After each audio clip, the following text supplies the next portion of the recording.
A Casa Virtual Luz Espírita apresenta o programa Gotas da Doutrina Espírita, um momento de reflexão para que possamos aprender e colocar em prática os ensinamentos do Mestre Jesus, sob a coordenação de Cristiane Campos.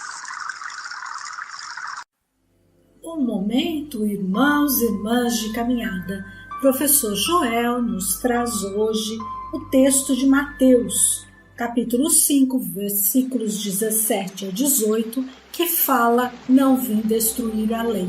Ele faz referência ao trecho do Evangelho antigo, ainda na língua original, e nas versões posteriores, mostrando que a reencarnação já constava das leis divinas.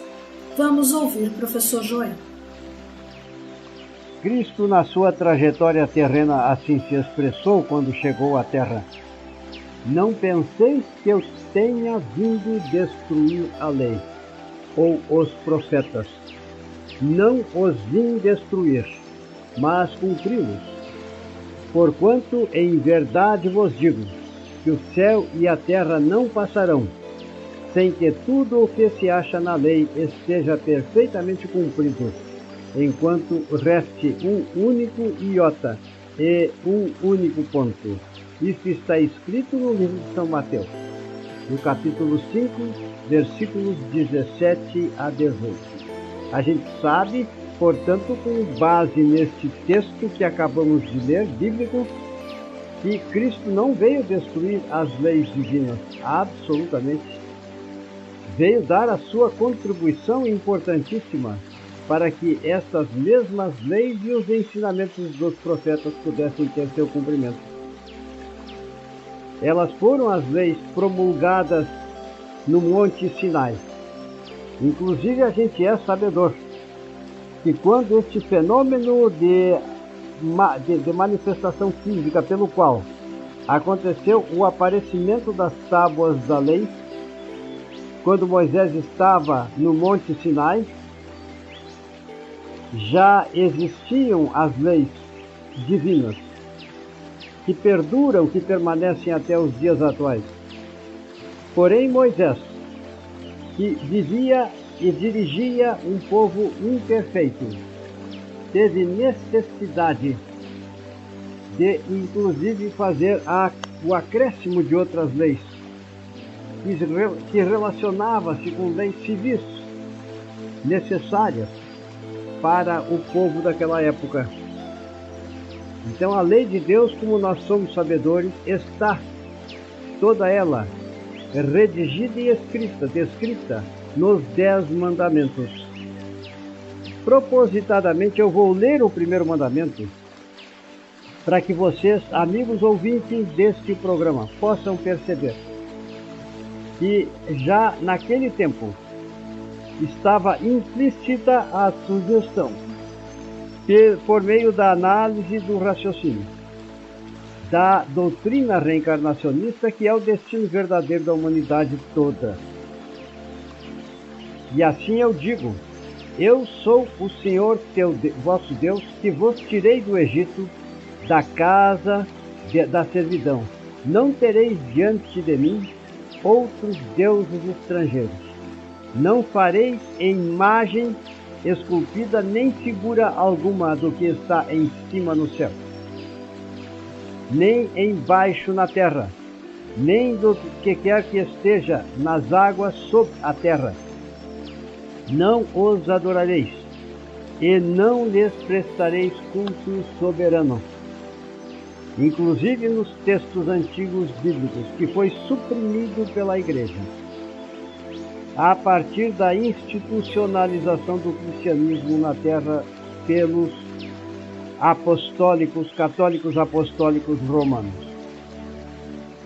Está escrito: porque eu, o Senhor, como continuidade, é claro, do primeiro mandamento, porque eu, o Senhor vosso Deus, sou Deus zeloso, que puno a iniquidade dos pais nos filhos, na terceira e na quarta geração daqueles que me aborrecem, e uso de misericórdia até 1000 gerações, para com aqueles que me amam e guardam os meus mandamentos.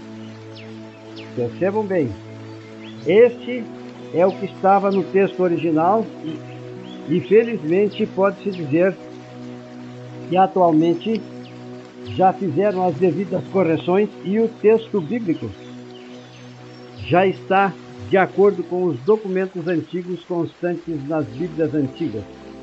Esse texto que eu acabei de ler, porque na verdade a alteração que foi feita na Igreja Católica e Protestante foi um truncamento, porque desejavam as pessoas que defenderam estas opiniões no passado, nada contra o presente, vejam bem, porque onde estava escrito na terceira ou quarta gerações, conforme a tradução brasileira da Bíblia, Vulgata Latina, in tertiam et quartam generationem, a tradução de Zamenhof, em Latriaca, Quara Generação, mudaram o texto para até a terceira e quarta gerações. Porque a igreja quis harmonizar a sua postura neste mandamento com a doutrina da única existência. Eles disseram até no lugar de na terceira e quarta geração. Percebam bem, devido a essa alteração bíblica, eles praticamente tiveram as condições para todos aqueles que se indispunham com a sua religião de serem alvo do castigo e da maldição.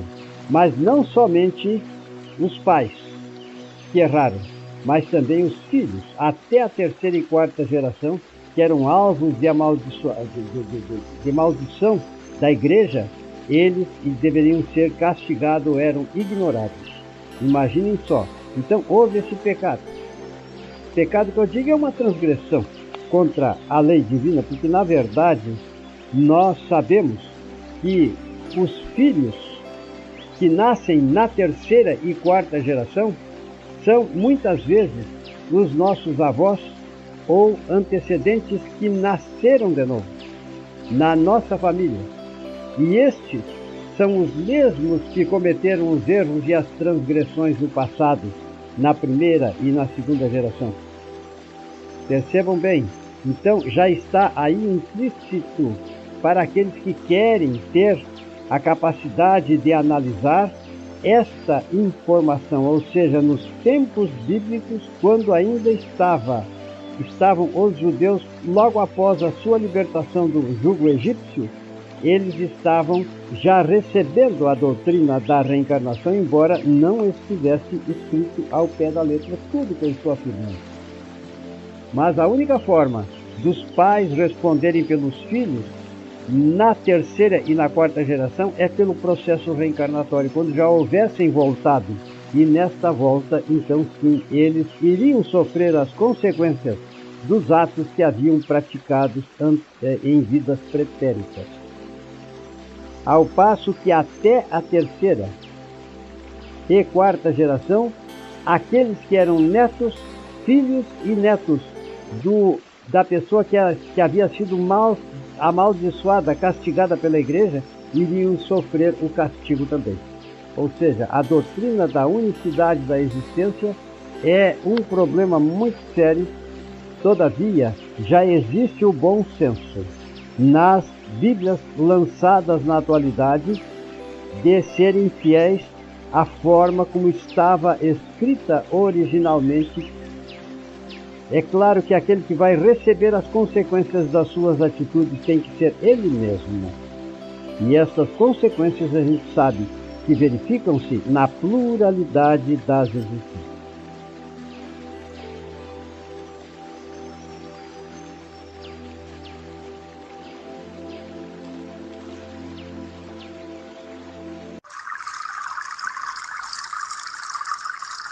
O programa Gotas da Doutrina Espírita foi uma produção da Casa Virtual Luz Espírita e sua equipe. Acesse www.cavile.com.br.